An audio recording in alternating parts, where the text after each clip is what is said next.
محرم کے مہینے میں خاص عبادت جو ہے وہ روزے رکھنے کی ہے.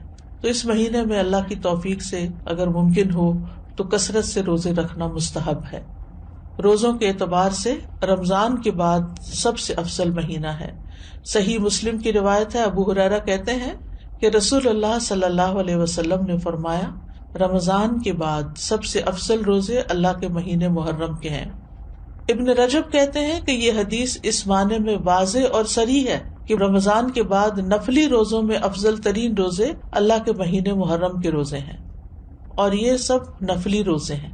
فرض روزوں سے پہلے محرم میں روزے رکھے جاتے تھے، پھر جب فرض روزے رمضان میں ہو گئے تو پھر محرم کے روزے جو ہیں وہ نفلی ہو گئے.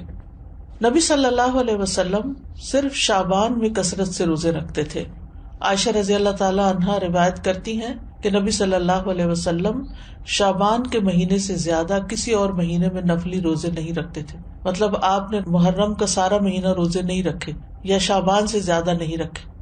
اسی طرح صحیح بخاری کی روایت ہے، ابن عباس کہتے ہیں نبی صلی اللہ علیہ وسلم نے رمضان کے سوا کبھی پورا ایک مہینہ روزے نہیں رکھے. تو اگرچہ اس مہینے کے روزے افضل ہیں لیکن پورا مہینہ رکھنے کی ضرورت نہیں ہے. آپ روزے رکھتے حتیٰ کہ کہنے والا کہتا واللہ آپ کبھی افطار نہیں کریں گے، یعنی مسلسل رکھتے چلے جاتے تھے.